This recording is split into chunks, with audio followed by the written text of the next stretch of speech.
Hi, Carrie.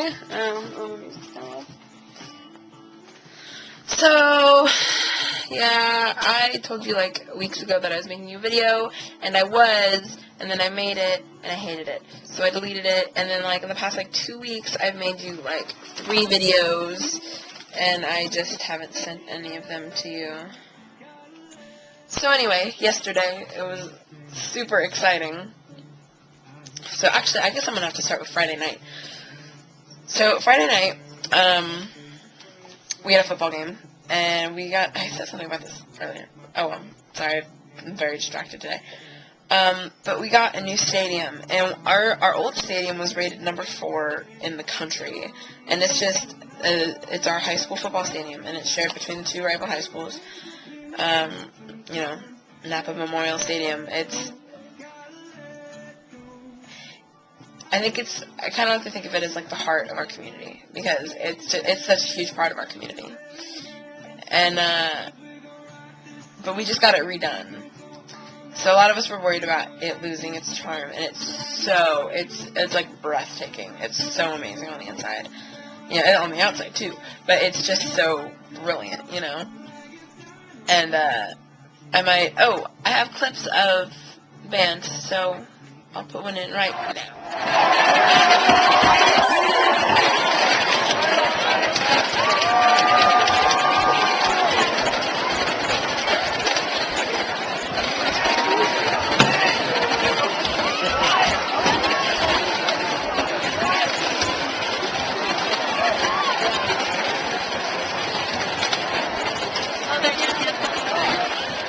Ladies and gentlemen, would you please stand for the playing of the national anthem in support of the Napa High School band under the direction of Dr. Jackson Pottery. The party is located in the north end of the stadium by the locker room.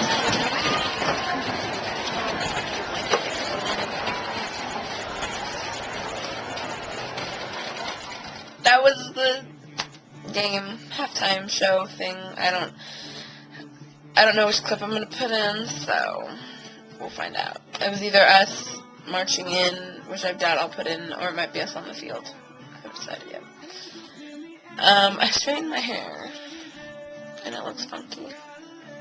I need a straightener. Anyway, so then after the game, it's a band tradition where we all go to Denny's, and I'm pretty sure I've explained this to you. So we go to Denny's, and then we're there till like 1 o'clock in the morning. But essentially,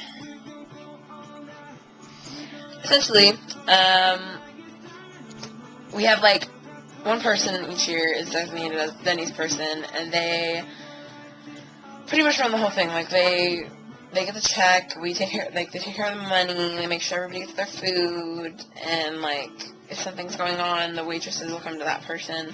And this year our person is Jake. And Jake, like, on Friday, there was this other separate group of people that went and sat somewhere else. And I've been given the job next year. So next year, the Denny's job is mine.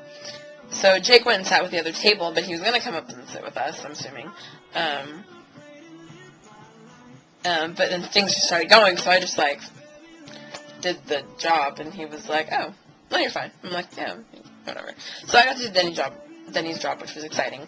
So then, I actually got home pretty early that night. I got home at 1, which is relatively early for Denny's time. I usually don't leave Denny's till like 1:30. So,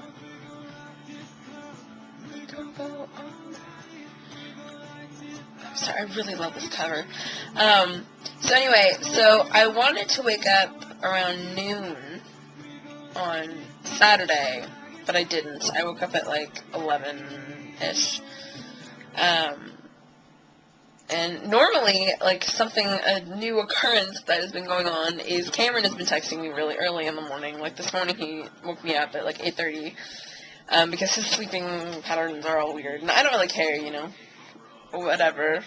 But he was seeing his SATs yesterday, and I was so stupid because I woke up and I was, like, expecting one from Cameron, and I didn't have one, and I was like, what? And so, but no, he texted me when he was done, but I had to work bingo that night, so I pretty much just, like, I put in my laundry at, like, 12:30, and then I just kind of sat around, ate some lunch, and, how much time do I have? Okay, I got plenty of time.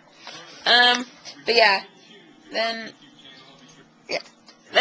I was just like watching TV, and then there was a knock on the door, and Ken's girlfriend Heather was going to come over and pick something up. So we're like, oh, it's Heather. So I went over to go open the door, but Nana beat me. She opens the door, and it's my friends Alexa and Jeff. And they're like, come here. And I'm like, what are you guys doing here? They're like, we're kidnapping you. So I was like, as long as you take me to the bingo hall, I'm fine. Because I had to be at work in like 45 minutes from that point. So, the whole thing is they confiscated my phone, and then they put all in, I was in agreement, it was like, don't even like freak out, but they like put like a knife to my neck, and we took a picture, and we sent it to Cameron, and they were making him pay ransom. I was being held for ransom. But he didn't know it yet. So they took me, I got ready to go, and then we took the picture, and then I got in the car, and we left, and they drove me to the bingo hall, and I was being held in Jeff's car at the bingo hall for a while. And basically all Cameron knew was that they were holding me, and I was being held hostage. And then they decided that ransom was going to be $3.31, and a soda. I think that's what it came out to be. But Cameron didn't have that. He had like $1, and so I gave him like $1 and some pocket lint. But then I really had to go inside. I was like, okay, I have to go. So then I was set free. So yeah, that was exciting. That was kind of, I don't know. It was exciting to be kidnapped and held for ransom. So then me and Cameron worked bingo, and we had a really good time. Except, well, kind of. Yeah. And then me and him and our friend Emily, and Nick, but Nick really couldn't go. We were like, let's go do something. So we were going to go see a movie, but Mom said I couldn't. So then, like, his mom kept talking, and we decided that we wanted to go midnight bowling, because our bowling alley does this thing at, like, really, really late at night. It's called midnight bowling on Saturdays, but it's not really midnight. They turn the lights off, and not off, but, like, they dim all the lights, and then they turn on, like, a disco light, and it's really exciting. Disco ball, and it's really exciting, and I'm really, really, really terrible at bowling. Like, I am so bad at bowling, I generally score around 55, 60 points. I'm terrible at bowling. Terrible. Like, yeah. So, last night, me and Cameron said that we're going to go midnight bowling, and the mom lets me go to that, so, yeah. But we meet our friends, Morgan and Nate, there. And so the entire game, like, Cameron and Nate are, like, totally, like, beating out me and Morgan. And Morgan doesn't really have a, like, strategy for bowling. She just kind of throws it and sees where it goes. But I spent the entire game in last place. Like, the entire game in last place. And then, like, I was the last person on the list, so Morgan ended with a 98. Cameron won with a 104, and then Nate got 103, and it was funny. But then it was my turn.